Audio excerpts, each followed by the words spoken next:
Bonjour, vous êtes sur adnews.info et c'est parti pour votre revue de presse. Sous la houlette de la direction de la surveillance du territoire, les services de renseignement, police, gendarmerie ont recueilli des indices graves de nature à conforter la thèse selon laquelle un citoyen sénégalais en acquaintance avec des islamistes projetait de perpétrer des actes terroristes au Sénégal, rapporte le quotidien L'Observateur. Cela a conduit à son arrestation avant-hier et son emplacement en garde à vue dans les locaux de la sûreté urbaine de Dakar aux fins d'enquête, renseigne ce journal. Il signale que cette affaire ultra sensible intervient à quelques semaines de l'ouverture du prochain sommet de la francophonie prévu en fin novembre à Dakar. Le mis en cause prétextait qu'il avait des liens avec des terroristes qui voulaient orchestrer un attentat à l'ambassade des États-Unis à Dakar. En réalité, relativise le journal quotidien, il s'agit d'un escroc connu du fichier de la police qui a réussi à gruger les Américains de 150 000 francs CFA. Il avait posé la bombe du Yongoulen, rappelle le quotidien Libération, présentant ce terroriste présumé comme un expert des explosifs à l'origine, il y a quelques années, de l'attentat raté contre le Yongoulen, une célèbre boîte de nuit dakaroise. Traqué et arrêté par l'actuel gouverneur du Palais de la République, il avait même relevé aux enquêteurs son projet d'attentat contre les ambassades des États-Unis et d'Israël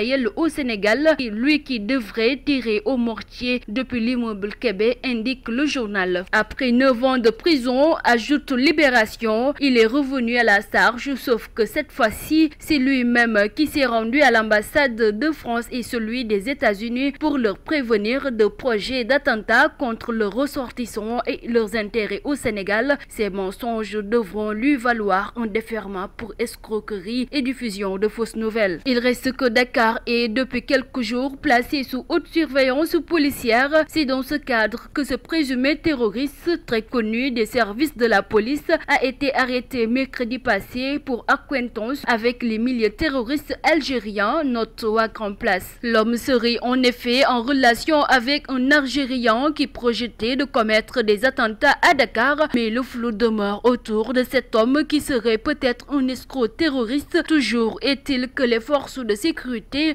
sont sur le qui-vive, relève le Populaire. Dans un contexte sous-régional déjà surchauffé, notamment par la présence active de bandes de bandits qui se réclament de Dieu, l'arrestation d'un présumé terroriste fait penser à des images hideuses. Le Sénégal, jusqu'ici préservé d'un tel mal, a certainement raison de sonner l'alerte, écrit la Tribune. Pour le reste, les journaux traitent du rassemblement que le Parti démocratique sénégalais projetait d'organiser le 21 novembre prochain, mais qui ne serait pas autorisé en raison de préoccupations sécuritaires liées à la tenue du sommet de la francophonie. Mais si l'on en croit Sidi Lamine Niasse, président directeur général du groupe de presse privé Walfadjri et médiateur entre les deux partis, le président de la République Macky Sall se trouve dans de bonnes dispositions pour autoriser la manifestation. Les libéraux du PDS pendant ce temps se radicalisent et battent le rappel des troupes selon le Populaire. Le Parti démocratique sénégalais et ses alliés sont déterminés à organiser leur meeting avec ou sans autorisation le 21 novembre prochain. Un comité directeur, l'organe exécutif de leur formation, hier jeudi, les libéraux ont sonné la grande mobilisation, écrit ce journal. L'ancien président de la République, Maître Abdoulaye Wade, semble plus déterminé à participer à ce manif, puisque dans un message au comité directeur de son parti, il déclare qu'il sera devant le 21 novembre, selon des propos rapportés par le quotidien L'As.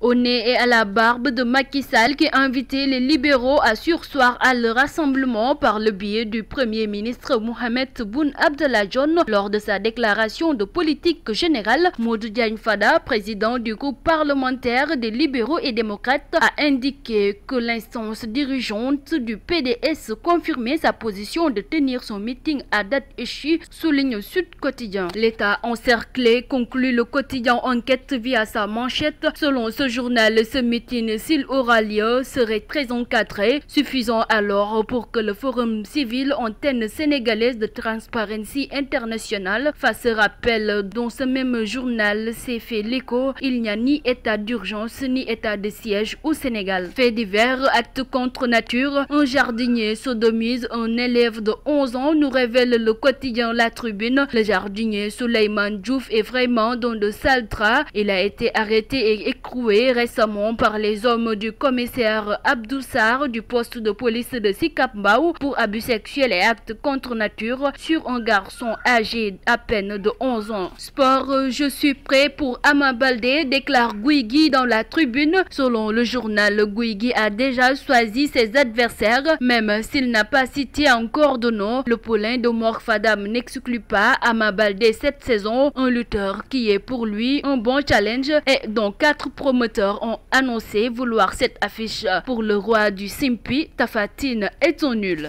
Fini pour votre revue de presse du jour sur agenews.info. Merci, à très bientôt.